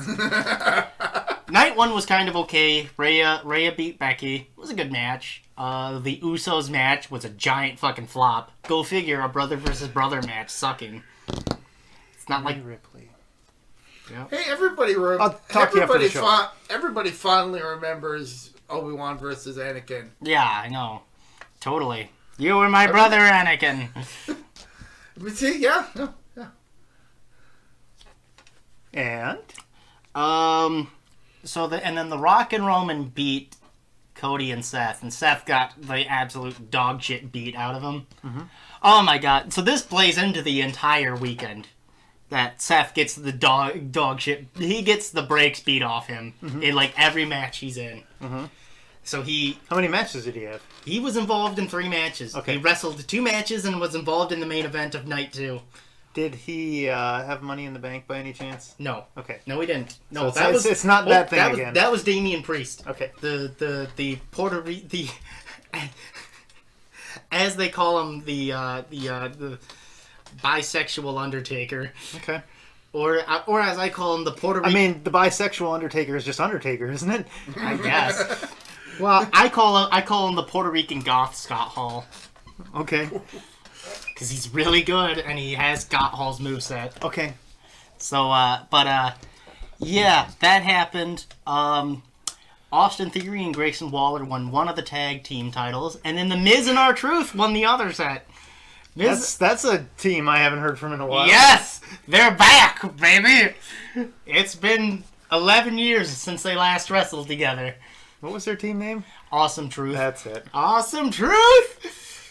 So yeah, that was pretty much night one. But the Rock and Roman beat Seth and Cody, and so the main event would be Bloodline Rules, which is basically a guarantee. Hey everyone, this is going to be a clusterfuck. Okay. A ginormous clusterfuck for WrestleMania 40. So now we're on WrestleMania 40 now? What happened to the other 39? I thought we were on 1. Yeah, I know. Yeah, because Vince McMahon doesn't like numbers. Who? No, that's true. the old decrepit rapist. Who? Exactly. So night one wasn't that great. What about Evil Ash? Yeah, exactly. Night one wasn't that great. I don't know if you saw any of the Hall of Fame speeches at all or not. I saw the little bit that you showed me with the U.S. Express. Yeah, U.S. Express. That's it. Dude, you've got to watch Paul Heyman's speech. It is probably the greatest Hall of Fame speech of all time. It kept showing up in my YouTube feed. Yeah, it was amazing, dude. So the algorithm was really pushing that one. Oh, yeah. Because he basically at one point in the speech, he literally said, so to anyone who thought ECW died in a courtroom in New York in 2001, you can suck my dick. Like live. Mm-hmm. Full on. It was great. Just a great speech overall. Bull Nakano had a very, very wonderful speech as well. Nice. Yeah, it was good. It was good. And then, of course, Muhammad Ali, his wife. Okay, I was gonna say his wife gave a speech. I thought you were about to say she gave birth, and I was like, what? Here's the thing: they had Paul Heyman go out first, and then they had Muhammad Ali second to last, like third to last, behind or in front of the U.S. Express. Mm-hmm. But then The Rock showed up, and The Rock was already going to be presenting his grandma as a hall into the Hall of Fame. So he just randomly showed up, and apparently Muhammad Ali's wife presented him with like a replica of the Brahma bull belt and shit. And it was just like, wow, Rock, really hot dogging a grandstand in there, aren't you? It's like, who gives a shit? Yeah, what the fuck are you doing? The whole thing is just, And you're recommending this live? Seems like a lot of low notes. Yeah. Anyways, So yeah, that was the Hall of Fame speech. It was kind of surreal. Paul Heyman's speech is really good. Definitely recommend watching it. Hold on. Night 2 made everything really fucking worth it, though. We started off with Seth Rollins versus Drew McIntyre. And Drew McIntyre's whole gimmick is that he's become like an internet troll. He's embraced the memes. Okay. And at one point during the match, they go outside, they brawling outside. Drew fucking belly to belly suplexes Seth Rollins onto his knees, and his knees are knackered. That's the storyline of the match. Okay. He hurt his knee doing he hurt his knee doing last night's match. Sure. And he walks over to his wife, who's in the front row, grabs his phone, gets on it, and starts texting. And he literally sent out a tweet. He said, "Bored at work, LOL." So that's what the context for that is. Yes. He sent that out mid-match. Oh my god. Mind you, CM Punk is on commentary. Punk is on commentary for this match. Okay. And Drew beats Seth. 1, 2, 3, clean. Drew has won the world championship in front of a crowd. The one thing he's wanted to do for fucking 4 years now that he never got to do. And so he is on top of the fucking world. And he sees CM Punk on commentary because they've also been feuding. Mm-hmm. And so Drew is just like, "All right, now's my time to fucking gloat." Goes over, he's fucking on the table, he's showing off the championship to fucking CM Punk, who was supposed to be fighting Seth Rollins until he tore his Yep. Yeah. And who also was like, yeah. And so CM Punk eventually is just like, "All right, fuck this." Trips Drew, fucking takes off his arm brace, beats him up with it. Mm-hmm. Because this is like he did the thing that he did in 2011 when he left with the championship. Mm-hmm. Did that to Drew's wife. And then the Judgment Day's music hit, and he turns around and he's like, "Oh my god, this is happening! He's getting fucked! He's getting fucked!" Uh-huh. And Damian Priest comes out with the Money in the Bank, cashes it in, wins, beats Drew. Nice. And Drew is just like, and then a couple of hours later, Drew sent out a tweet, which was like a response to his "bored at work, LOL," which just said one word: "Fuck." That's great. So that was the start of night 2. Like, that was like the first 15-20 minutes. That was amazing. Absolutely spectacular. And then we had Io versus Bayley, which was great match. Mm-hmm.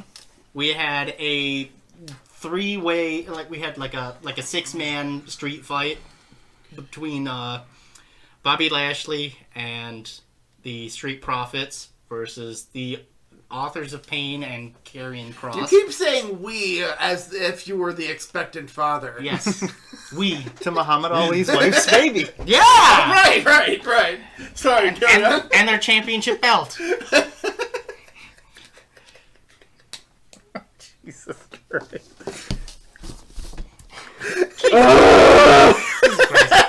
For some reason, they had Bubba Ray Dudley as the referee because it's in Philadelphia. I guess sure. Whatever. They did the whole did the whole get the table spot. Mm-hmm. Yada yada yada. Bobby Lashley's team won. That was kind of whatever. It was better than expected. Oh my God, Gunther versus Sami Zayn, which is on night 1. I'll say this. It was just as good as the IC match last year, that 5-star match that they had, but for different reasons. Much more dramatic. They did the whole babyface walkthrough where it's Sammy talking to his kid and his wife, and then talking to Chad Gable, who was training him, and he's like, "You've got this, but just know that you promised me a world title shot if you win," because everybody wanted Gable to win instead. They wanted Gable in the match instead, and so he's like, "I'm gonna train Sammy to make sure he's ready to fight Gunther, to make sure he knows he can do it." Okay. And then KO, who's been on SmackDown, not Raw, he walked up to him right before he went out and was like, "Get it, man, just get it." And so it was one long camera shot, no cuts. It's just one long camera shot. The camera's Dude, the cameras are so much better now. Now that Bucky Beaver Teeth is gone. And so it's one long walk down the ramp. That's what it was. And Sammy won. It was great. It was amazing. And he brought out the Brain Buster. He brought out the fucking Brain Buster off the top rope. Okay. Bro. Okay. I'm just saying. What's the Brain Buster? Brain bust somebody's brain? Yeah. I'm pretty sure it's I was marking out the the whole Large time. Hadron Collider if you stuck your head in it. Pretty sure that's what he's talking about. I don't know how they got all the way to Sweden. So that's all that. Io and Bailey had a really good fucking match. Great fucking match. Bailey finally won. Bailey beat Io. That was a great match. Or is it Norway? Yeah. Fucking the U.S. title match was fucking dipshit himself. Logan Paul. And Ew. Logan Paul versus KO versus Randy Orton, who's fucking swole as shit. Okay. By the way, big. Logan Paul won. That one was kind of the one result I was pissed about. I was like, That's fair. why? Why do you gotta keep letting this guy win? He can't keep getting away with this! AJ Styles versus LA Knight. Styles is also, like, Roydie Magoo of the year. Dude, he looks like a fucking miniature Sherman tank, I swear to God. Okay. He looks like he needs a 12-man crew just to operate. All right. And then we get to the main event, which was a total clusterfuck as expected. But they gave us a good 25 to 30 minutes of actual wrestling before the clusterfuck happened. So we actually had a match. So the whole story is Cody Rhodes is trying to finish the story, right? Mm-hmm. So he hits one crossroads, tries to go for the pin, gets kicked out. Okay. Right? And later on in the match, he goes for two. He tries to go for three. He hits two of them in a row. Two of the crossroads in a row. And then Solo Sikoa comes out. And they fucking dogpile on him. And they're beating Cody. And then John Cena comes out. And he fucking attitude adjustments fucking Solo. And then he attitude adjustments fucking Roman Reigns. And then they go out in the ring. And they're fighting. And they're I thought he was pretty good in Bumblebee and the Suicide Squad. Yeah, dude, Cena's a great actor. He's good in the new Mortal Kombat, from what I hear. Yes, Oh. and and then the English announcers table gets taken out first. No, it's Peacemaker. Oh, okay, yeah. But he's playing him. Right. I forgot. The English announce table gets taken out first. The John He Cena was attitude. Fred's dad. Yeah. Yeah, he was. Canonically. And, Still is. Yep. Attitude adjustment Solo onto the table, and then The Rock comes out, and they do a stare off, and it's for The Rock and John Cena 3. Except John Cena gets fucking murked right away into a rock bottom. Because they're like, yeah, Rock's a bigger story right now, because he's actually in this storyline, because the whole storyline has been how The Rock fucking hates Cody. Okay. Whatever. And they're fighting and they're scrapping, and people are expecting Austin to show up.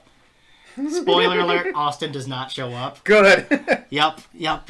That would have been interesting, though. But we do hear a gong. Yeah. Yep.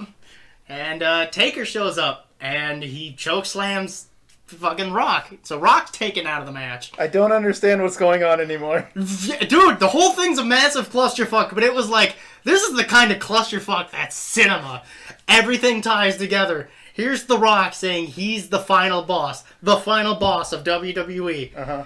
Taker got beat by Roman Reigns in the past at WrestleMania. Yep. But Taker's also the conscience of WWE. So it makes sense why he'd interfere and be like, you motherfucker, you were a fucking part-timer. I've been here the whole time. And you say you're the fucking final boss? Fuck you. Take a chokeslam. Be gone, thought. That over there. That over there. And then he disappears because he's not involved in the match anymore. So The Rock's taken out. John Cena's taken out. Solo Sikoa's fucking taken out. Jey Uso and Jimmy Uso. They did a spear off the fucking stage onto a table. It's all a clusterfuck. Everything's happening. Mm-hmm. And then Cody finally hits the 3 crossroads. Mm-hmm. And he wins. Wow, way to spoil WrestleMania. Yeah. Jeez, guy. Well, you heard it here first, folks. You don't but have to watch WrestleMania. Just watch this 15-minute rant. But yeah, it's like a 15-minute rant. But then but Cody Rhodes wins. Oh God, we're not done. We're not done. We're not even at the post match yet. Oh which is like, Give them something to look to not know about. No. Give them some reason to actually watch it. We're too far in. We're too far in. Besides, just put a spoiler tag up. Just say skip if you don't want WrestleMania spoilers. We'll just do the rest of the review in 5 minutes. Yeah. I think we can manage. I think we can manage that. But no, the post match was really nice. All the baby faces came out and everything, and celebrated with Cody, and it was like, and Cody gets on the mic, and it's Michael Cole has one of the lines of his careers where he just goes, "Damn it, I love professional wrestling," because they've never been able to say that before. they've never been able. They said it a bunch on this show. Nice. Like, because Vince is no longer around. Vince has like less than 10% control of the company now. He still has any control? Yeah, well, because TKO and Endeavor have been buying his stocks off. Right. And yeah, so it's like it sounds like the company is like moving towards professional wrestling rather than sports entertainment, Which they should have been doing like for years. they should have been doing for years. But Vince McMahon is an old fuck. Okay. But he gets on the mic and he's like, "There's 2 people that I want to thank backstage for making this happen: Bruce Pritchard, and Triple H. Come on out here." They both come out, and Triple H is like, "I don't want to be here. I'm no longer an on-screen guy anymore." Because from what it sounds like, Triple H doesn't want to be an on-screen character anymore. That's understandable. And they don't call him Triple H anymore. They call him Paul Levesque. Okay. So then why did you call him Triple H? God damn it, you are such a terrible fan. Thanks. Hit yourself. Just the worst. Look at you. You quit when Bray Wyatt died. I quit before he died. So I'm not wrong. It stopped being interesting, and it was just long. Actually, it sounds like they are going to continue that story, though. Oh, God. They're going to have Bo Dallas as Captain Howdy. Yeah. Yeah. Anyways, but yeah, WrestleMania, it was one of those nights where it reaffirmed to me why I love professional wrestling. Because it was so crazy, it was so dumb, it was so insane. The whole thing had good wrestling all throughout. well, it's like the pinnacle of like a 3-year story. It's the pinnacle Right? of a 3-year story where, with Roman Reigns running roughshod over everybody, and then finally getting his comeuppance because everybody he ever fucked over came back to fight him. The Avengers, it was the Avengers of WrestleMania. Avengers assembled. Oh boy. And beat Roman Reigns, and he still has leukemia, by the way. Well, yeah, I mean, Yeah, that was something that came up during the show, because his leukemia is still in remission, whatever, but he still has to take pills. yeah. And so he's been like very sick lately because he just hasn't looked healthy. He's looked a little bit in rough shape. That's unfortunate. Yeah, so it sounds like Roman Reigns is going to be taking a hiatus for a while to sort of deal with that. Yeah, he's been basically going nonstop for like. But everybody's been calling it. This is a new era. Stephanie McMahon came back at the beginning of night 2, and she no. Here's the thing. She comes back and she's like, Boo. "I just want everybody to know this is the Paul Levesque era," which is straight up her giving her father the fuck you. Okay. The middle finger. She's That's like, good. This is all Paul Levesque's doing. This is all Paul Levesque's work. This has been all him. Who's Vince? No, don't know him. Never heard of guy. Never heard of him. So yeah, that happened. And then yesterday, Including the Rock stuff? Apparently there's a whole fucking clusterfuck going on with that. Clearly. Apparently The Rock suggested, "Hey, what if I intruded myself in the storyline and turned heel?" And the whole thing Just like you're doing now. Yeah. And then one little side piece. This also happened this week. This happened yesterday. So AEW, this is something you'll be interested in. AEW all week, they've been promoting, hey, guess what? we're gonna show the backstage footage of the CM Punk fight. We're gonna show the backstage footage of the CM Punk fight. We're gonna show the backstage footage of the CM Punk fight. They've been hyping this for weeks and for like 2 weeks now. This better not be like a fucking WCW bullshit thing. Oh no, they actually showed the footage last night. Uh-huh. And it's seconds of it. And dude, it's like 15 seconds, and it's so fucking tame compared to how they were hyping it up. It's Al Capone's fault. Yeah, exactly. It's literally the backstage footage. It's CM Punk and Jack Perry, used to be known as Jungle Boy.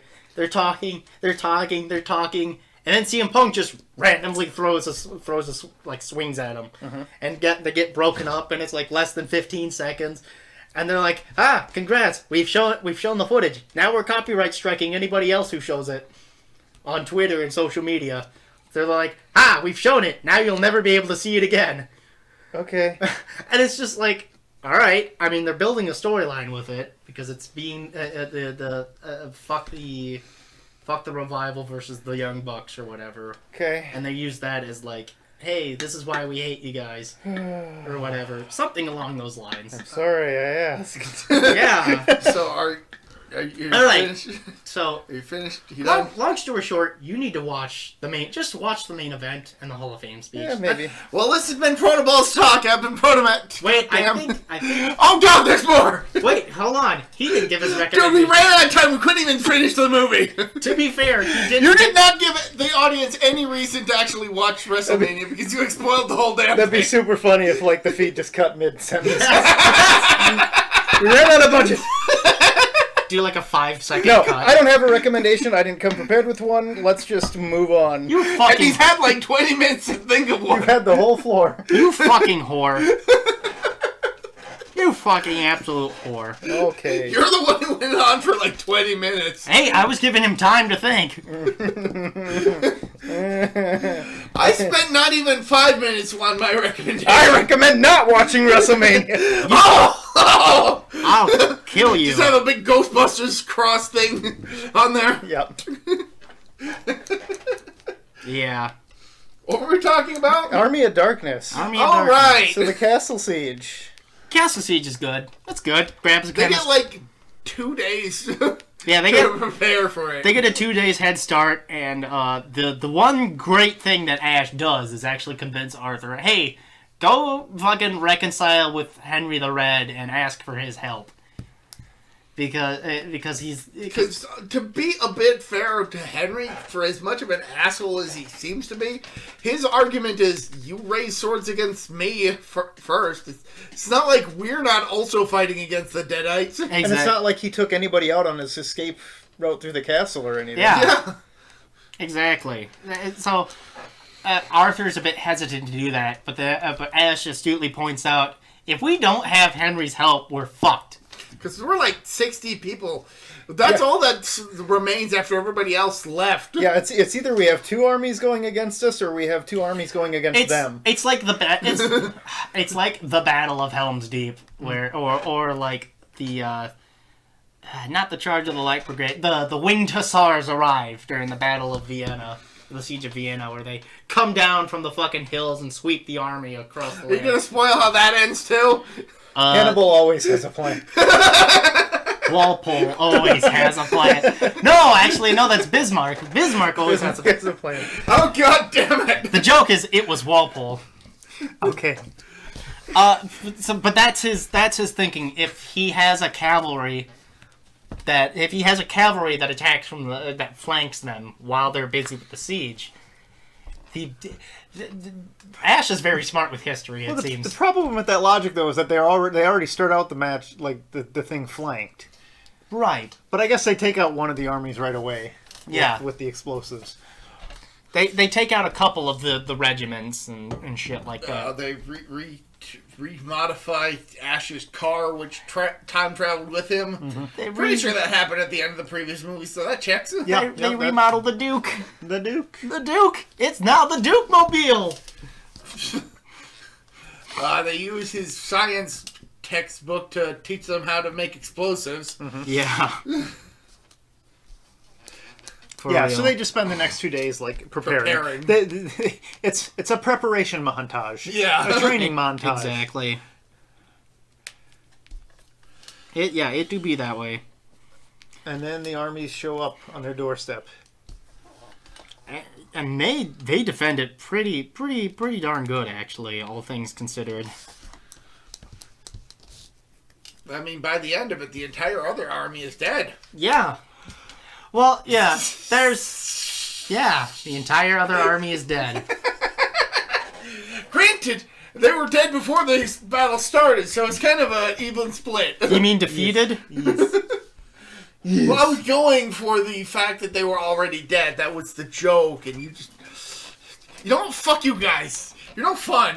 Yeah, All you're right. boring. You're very boring. You bore me. See how it is? You pull out your phones and just start swiping. No, it's I'm doing research. there's really not a lot to say about That is completely fair because a lot of it just kind of flies past me. a lot of it just happens. Yeah.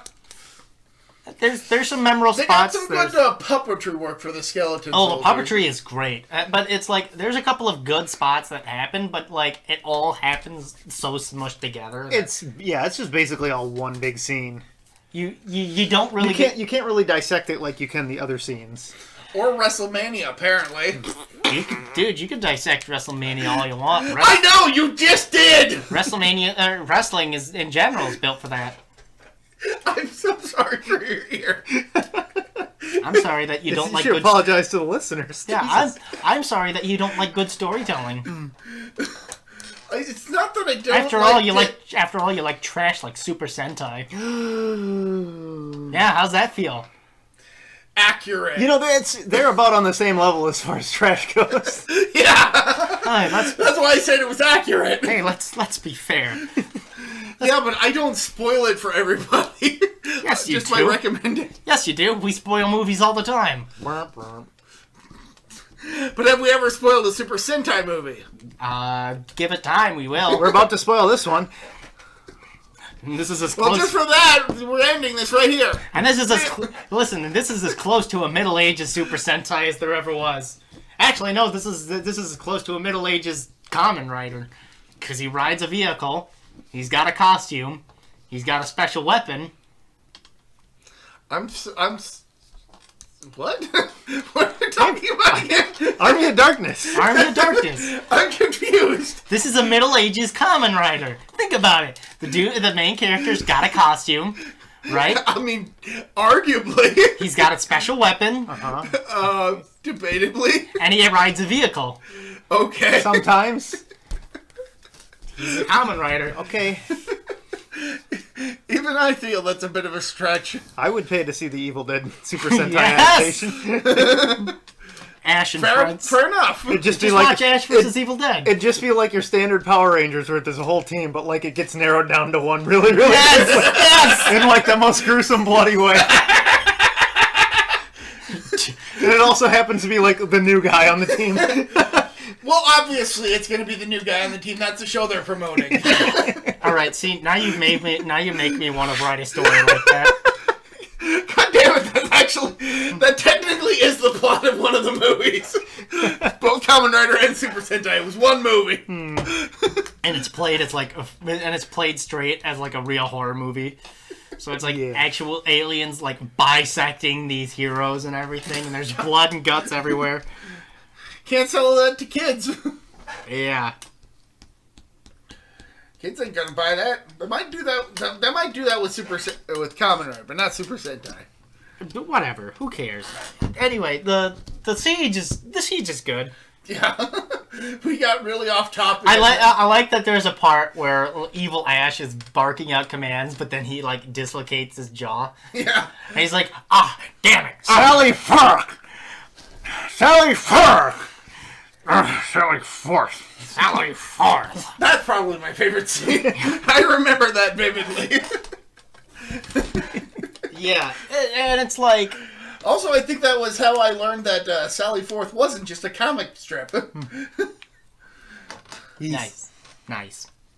10 out of 10. It's a good, Great story. it's a good comic. Yeah. All right, somebody sum up this scene real quickly. Eventually, Ash and Evil Ash fight on the ramparts. I like how the blacksmith is also doing all sorts of damage too. He's just kicking ass. And and then Ash sets Evil Ash on fire, but Evil Ash comes back as just a skeleton. Mm-hmm. And then Evil Ash knocks Ash off the ramparts and jumps down onto the catapult to attack him. And then Ash sets the catapult on fire and launches it and explodes Evil Ash into space. He fucking Team Rocketed it before Team Rocket existed. Also, is this before or after Henry's crew shows up? After Henry's crew showed up. Okay. And Sheila is now a deadite. Oh yeah, Sheila. Except not anymore. Sheila also. Sheila somehow survives getting impaled. Yeah, Sheila being turned into an undead and being impaled. I assumed that it was the blunt end and that she just got lifted over the wall in that scene. I mean, granted, she just fell like 2 stories, but... No, what's funny is Sheila shows up. She also gets knocked down the pit. Yeah, that's true. Sheila shows up and everything, and Ash goes... She's there! She's there, and she's For like... a bit. She's like, don't you remember me, or something along those... They just needed to come up with a reason for Ash to crash his car. That was it. Yeah. That's the only reason she's there. Because that thing was OP. And so... That thing was just absolutely taking out... but Ash sees her, and then he goes, honey, you got ugly real fast. So they fight and everything, and yeah, eventually Evil Ash gets blown up, and all the Deadites retreat. And the day is won. Except... now you have 2 opposing armies. Yep. Facing each other. And they reconcile. And the day is won. The day is won. And they reconcile and the day is won. And then Ash gets a potion that puts him to sleep, and then he... So 2 things. Yeah, 2 things here. Yeah, we got to talk about the ending at the very least. So Ash... We can't just gloss over that. Ash time travels back into the future and fights a Deadite in S-Mart. Hooray! Hooray! You guys didn't see that title card, did you? Oh Oh god, it's happening again! My therapist told me it would be better! But here's how it really happened. That's a clue reference in case nobody... Yep. How about this ending? But here's what really happened. Except we just talked about what really happened according to the canon. Army of Darkness has 2 endings. The one that is now considered canon and one that is just an alternate ending, I guess, at this point. Yep. The original ending before they changed it and added the narrative framework. Yeah, so in the original ending, Ash wakes up and realizes that he's given a potion that he has to take very specifically, 6 drops of. Yes. But after he takes the 5th... For every drop, he'll sleep 100 years. But after the 5th drop, he hears a noise. Gets distracted. And then goes back to give himself 2 more drops. For a total of 7. But he thinks it's 6. Yep. And so he wakes up 100 years too late, and everything is destroyed. Which begs the question. Honestly, see, this is one of those things where it doesn't make sense when you look at it. Because if he's transported to England, right? England. You assume that he got transported to England. Which makes more sense because he wound up in the Middle Ages, which took place in Europe. Yeah. Well, it's time and space. Okay, he got lost in time and space. He got lost in time and space and transported to England. Now... He was falling for 30 minutes. So the question is, where is this cave? Is it still in England? It has to still be in England, right? Fair enough. Because we see the tower. Because we see the tower. Not Big Ben. Big Ben is the bell. It's not the clock. Get your asses on straight. What?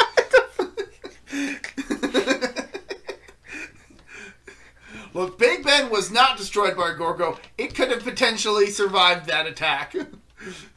What the fuck are you on about? Big Ben is the name of the bell, not the tower. Get your ass on straight. That reminds me of an insult I heard last night. That reminds me of... Get your ass straight. Get your ass on straight. I don't know. I just pulled that out. That is so good.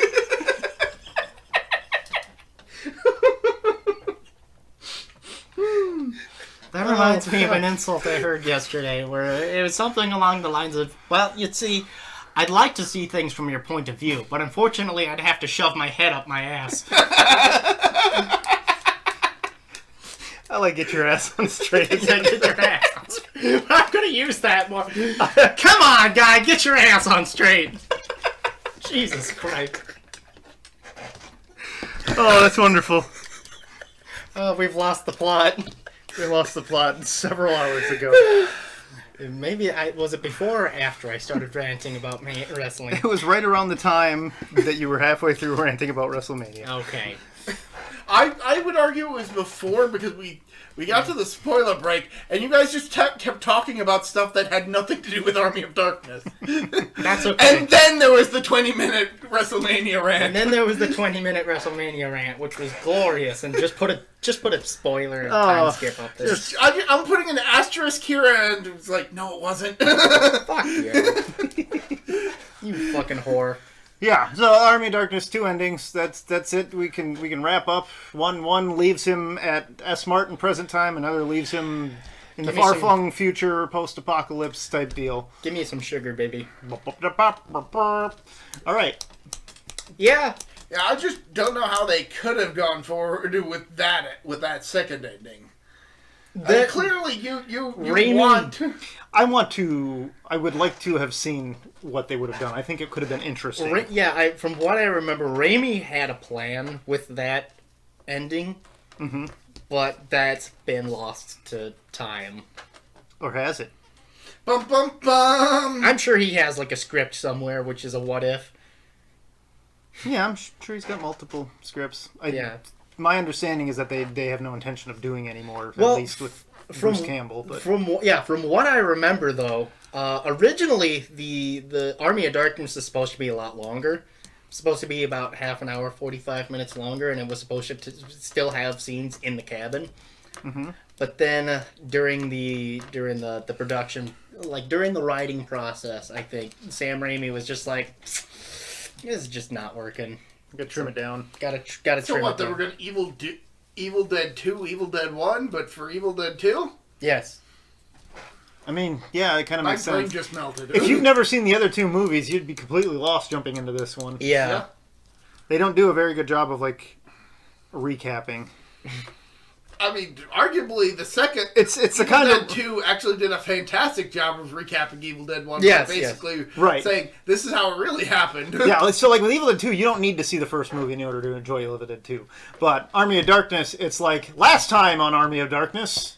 But alas, we've officially finished the original Evil Dead trilogy, the Ash trilogy, Hooray! as it were. We did it! But Ash's story is not quite over. Not quite. I mean, he did fight zombies in the Marvel Universe. He actually created the Marvel Zombie Universe. Yes, he did. He He fought Jason and Freddy. He teamed up with Darkman and Herbert West and I'm pretty sure that Xena. I'm pretty sure that all ties in with Speaking of with the Marvel Zombies story arc he was in. So what did you guys think of the Evil Dead games? The one PlayStation one and then the one for Dreamcast or whatever. I never played either of them, so I can't form an Really? opinion. Really? Yeah. I have played a little bit of the Dreamcast one. I've played a little bit of Regeneration. I have the new one. I just haven't had any... There's a new one? Yeah. It's like the Friday the 13th Oh, game. okay, yes. Yeah, So it's a gotcha. 1v everyone. Yeah. Gotcha. Yep. Asymmetrical multiplayer. Yep. I gotcha. PvP. Yeah, everything I've heard about that is that it's fine, I guess. Just like all the other games, they're fine. Yeah, they're bad to fine. We've been inundated with so many of them now. Mm-hmm. I mean, Friday the 13th, fucking... No, I was gonna say Evil Dead games. Well, it's the same like company that's doing them all too. Right. Because they had such success with the Friday the 13th game. Yeah. Which unfortunately had its legs cut out from under it. What's the That's big... why Dead by Daylight happened. Yeah, Dead by Daylight. Dead by Daylight was kind of a... yeah.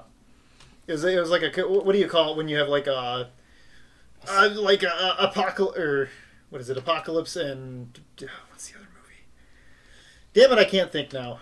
It's the two asteroids, Deep Impact and Apocalypse. Oh, Deep Impact and Apocalypse. Armageddon. That's it. Yeah, it's a concurrent development type deal. Yep.